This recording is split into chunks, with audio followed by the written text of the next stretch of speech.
Hello everyone, welcome to our channel goal achievers. आज के हमारे इस वीडियो में हम करेंगे हिमालय पर्वत श्रेणी के बारे में।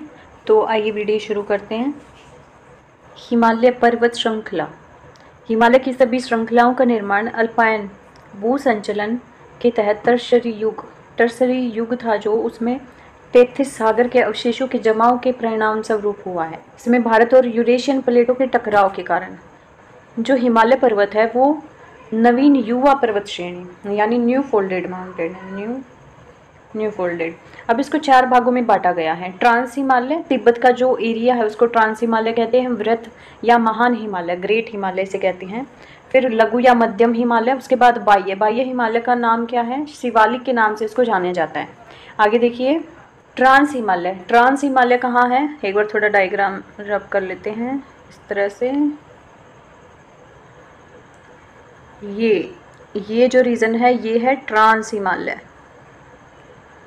इसमें क्या आता है? कैलाश पर्वत, काराकोरम श्रेणी और कैलाश पर्वत। और यहीं से कैलाश जो श्रेणी, यहाँ से सतलुज नदी, हिंदू नदी और सांगपो ब्रह्मपुत्र रिवर है जो उनका जन्म होता है। ये यहाँ से उद्गम होता है इनका। दूसरा है वृहत हिमालय या ग्रेट हिमालय। इसके जो नीचे भाग है वो क्या है? ग्रेट हिमालय, महान हिमालय। जस्कर जो श्रेणी पड़ती है। इसके तुरंत नीचे ही क्या है? लद्दाख श्रेणी भी है। उसके बाद है जस्कर और इसके बाद है पीर पांचाल श्रेणी। और सबसे ज़्यादा ऊंची चोटियाँ जो हैं वो इसी महान हिमालय में मिलती हैं। मध्य हिमालय महान हिमालय के बीच में मिलती हैं। जैसे विश्व की सबसे ऊंची चोटी या सर्वोत्तम चोटी या शिखर इसी श्रेणी में स्थित है। जैसे एवरेस्ट 8,848 मीटर, कंचनजंगा 8,598 मीटर है ये। नंगा पर्वत, नंदा देवी, कामेत, नामचा बरवा आदि। एवरेस्ट का एक और क्वेश्चन आपसे एग्जाम में पूछा जाता है कि एवरेस्ट को है जो नेपाल में किस नाम से जाना जाता है? इसको सागर माता के नाम से जाना जाता है। और ये हमेशा जो ट्रांस हिमालय है या वृहत हिमालय है वो ज़्यादातर बर्फ़ से ढका रहता है। कैलाश है, जैसे फॉर एग्जांपल कैलाश श्रेणी है जो हमेशा बर्फ़ से ढकी रहती है वो, इसलिए वहाँ पर जीवन यापन नहीं है। उसके बाद आता है लघु या मध्य हिमालय। ये ओब्लिक है मध्य हिमालय। हिमालय की सबसे कटी छटी पर्वत श्रृंखला है ये। और शीत ऋतु में इसमें भी 3 से 4 महीने बर्फ़ पड़ती है, जबकि ग्रीष्म ऋतु में यहाँ का मौसम सही शीतल बना रहता है, स्वास्थ्यवर्धक और शीतल बना रहता है। इसमें क्या था? पीर पांचाल, धौलागिरी, नाग टिब्बा और महाभारत इसकी प्रमुख श्रेणियाँ हैं। इसमें जो श्रेणियाँ पड़ती हैं। और कश्मीर की पीर पांचाल श्रेणी है वो हिमालय की सबसे लंबी और महत्वपूर्ण श्रृंखला है। आगे देखिए, शिवालिक। जो शिवालिक है इस तरह से बना लेते हैं हम। सबसे पहले काराकोरम, उसके बाद जस्कर, उसके बाद पीर पांचाल और इसके नीचे शिवालिक। ये यहाँ पे शिवालिक सबसे निचला जो हिस्सा है।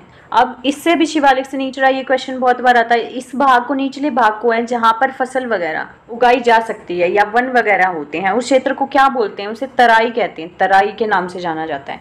यह दलदली होती है और वन लगाए जा सकते हैं, वनाच्छित होती है।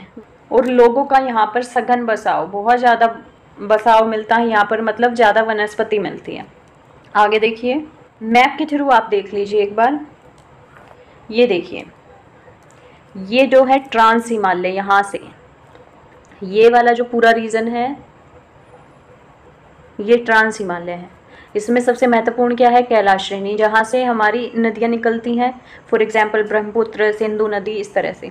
ये यहाँ से सिंधु नदी इस तरह से निकल के यहाँ जाती है और सतलुज यहाँ से इस तरह से यहाँ इस पे मिलती है, इस तरह से। और इस वाले रीजन को क्या बोलते हैं? कश्मीर हिमालय या पंजाब हिमालय कहते हैं। कश्मीर या पंजाब हिमालय कहते हैं। अब इसमें आप देख लो, काराकोरम है। काराकोरम की सबसे ऊंची चोटी कौन सी है? केटू। केटू की लंबाई कितनी है? 8611 मीटर। अब जो ये हिमालय है, ये वाली रेंज है, ये ऊपर जाके पामीर के पठार से मिलती है। पामीर का पठार सबसे आपको ध्यान के रखना है। केटू सबसे ऊंची चोटी कौन सी है? केटू 8611 मीटर इसकी ऊंचाई है।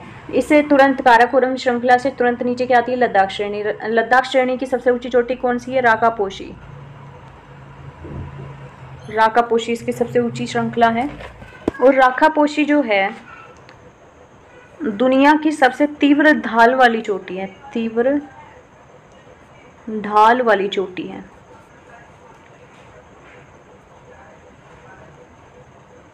ये आपको ध्यान रखना है, एग्जाम के उससे इम्पोर्टेंट है। अब यहाँ इसके तुरंत नीचे पड़ती है जश्कर श्रेणी। जश्कर जो श्रेणी है ये वृत्त हिमालय, ग्रेट हिमालय जो है, और पीर पांजाल इसके समानांतर पड़ती है। और यहाँ पर इसकी चोटी कौन सी है? नंगा पर्वत। उसकी ऊंचाई कितनी है? 8126 मीटर ऊंचाई। उसके तुरंत नीचे क्या? पीर पांजाल, धौलाधर, नाग टिब्बा, महाभारत। इस वाली श्रेणी को क्या बोलते हैं? मध्य हिमालय। ये जो पीर पांजाल वाली श्रेणी है ये है मध्य हिमालय। जश्कर वाली जो है इसको क्या बोलते हैं? वृत्त हिमालय। इसमें कौन कौन सी पड़ती है? नंदा देवी, कामेत, धौलागिरी, अन्नपूर्णा, एवरेस्ट, मकालू, कंचनजंगा, नामचा बरवा। ये सारी जो पीक हैं इस वाली रेंज में पड़ती है। ग्रेट हिमालय, महान हिमालय में पड़ती है। मध्य हिमालय में ये श्रेणी पड़ती है। सबसे नीचे वाली जो श्रेणी है वो क्या है? शिवालिक। उसको शिवालिक नाम से जाना जाता है। इस श्रेणी में जो चोटियाँ उनकी ऊंचाई इतनी ज़्यादा नहीं होती है और यहाँ पर लोगों का सघन बसाव मिलता है, यानी बहुत ज़्यादा आपको वनस्पति विकसित मिलेगी, बहुत ज़्यादा लोग, जीव जंतु यहाँ पर सरवाइव करते हुए मिलेंगे। आगे देख लेते हैं। काराकोरम का आपका आता है, इसमें 4 हिमनद पड़ते हैं जो बहुत इंपॉर्टेंट है। हिमनद, इस श्रृंखला में 4 हिमनद यहाँ पर पड़ते हैं, 4 हिमनद। सियाचिन सबसे इम्पोर्टेंट, सियाचिन वोर, जहाँ पर वोर होता है, कितना? 78 मीटर ऊंचा है ये। उसके बाद हिस्पर, उसके बाद बियाफो और लास्ट है बाल्टोरा। ये 4 हिमनद पड़ते हैं यहाँ पर, आपको ध्यान रखना है। ये चारों हिमनद काराकोरम श्रृंखला में पड़ते हैं। अब जो ये श्रृंखला है यहाँ से बिल्कुल इसके पास से निकलती है काली नदी, और यहाँ से थी सिंधु नदी, और यहाँ से थी इस तरीके से सिंधु नदी, यहाँ से है सतलज नदी, यहाँ से सिंधु नदी। इस वाले को क्या बोलते हैं? पंजाब हिमालय या फिर कश्मीर हिमालय। और यहाँ से यहाँ तक वाले को क्या बोलते हैं? उत्तराखंड, गढ़वाल हिमालय, गढ़वाल हिमालय से बोलते हैं, या फिर कुमाऊं हिमालय, कुमाऊं या गढ़वाल हिमालय बोलते हैं। अब यहाँ से यहाँ तीस्ता नदी जहाँ से निकलती है, यहाँ से तीस्ता नदी निकलती, तीस्ता, तो यहाँ से यहाँ वाले को क्या बोलते हैं? नेपाल हिमालय। अब ये जो रीजन है इसको सिक्किम हिमालय भी बोल देते हैं, सिक्किम हिमालय। भूटान हिमालय इसको बोल देते हैं, भूटान हिमालय। और जो ये रेंज है यहाँ जो ये है इसको आसाम हिमालय कहते हैं, आसाम हिमालय। आई होप आपको समझ आएगा और याद रहेंगी ये चीज़ें, आपके एग्जाम में पूछा जाता है इस तरह से। आगे समझिए। नंदा देवी, इसमें ये देख लीजिए, इनकी चोटियों के बहुत इंपॉर्टेंट है, ये बहुत बार पूछी जाती है। नंदा देवी है, इसकी कितनी हाइट है? 7817 मीटर। उसके बाद है धौलागिरी, धौलागिरी की कितनी हाइट है? 8172 मीटर। उसके बाद है अन्नपूर्णा, अन्नपूर्णा की कितनी है? 8078। एवरेस्ट की कितनी है? 8848 मीटर। उसके बाद है मकालू, मकालू की कितनी है? 8481। कंचनजंगा की कितनी है? 8598। और नामचा बरवा की कितनी है? 7756। कामेत की है 7756 मीटर। तो नंदा देवी की है 7817 मीटर, कामेत की है 7756 मीटर, धौलागिरी की है 8172, अन्नपूर्णा की है 8078, एवरेस्ट की 8848 मीटर, मकालू की 8481 मीटर, कंचनजंगा की 8598 मीटर और नामचा बरवा की 7756 मीटर। तो ये सब आपको चोटियों की हाइट याद होनी चाहिए, एग्जाम में आ जाती हैं। आगे समझिए। अब देखिए जो हिमालय यहाँ से जाता है, यहाँ से ये जो पहाड़ी बनती है इसको अलग नाम से, अरुणाचल में इसको किस नाम से जाना जाता है? डफला पहाड़ियों के नाम से, डफला। अब ये यहाँ से जाती है, ये नामचा बरवा, ये हमारी लगती है, ये तिब्बत और भारत अरुणाचल के बॉर्डर पे लगती हैं। और ये वाली जो पहाड़ियाँ हैं यहाँ पर, इनको मिकीर पहाड़ियों के नाम से जाना जाता है। अब यहाँ बीच में भी पहाड़ियाँ पड़ती हैं इस तरह से रेंज। ये जो पहाड़ियाँ हैं ये पटकाई बूम श्रेणी के नाम से जाना जाता है, पटकाई बूम। अब किस किस में आती है? मणिपुर में आती है, मिजोरम में आती हैं, आसाम में आती हैं, नागालैंड में आती हैं। नागालैंड में कौन सी पहाड़ी है? नागा पहाड़ी, लुसाई पहाड़ी। लुसाई पहाड़ी कहाँ है?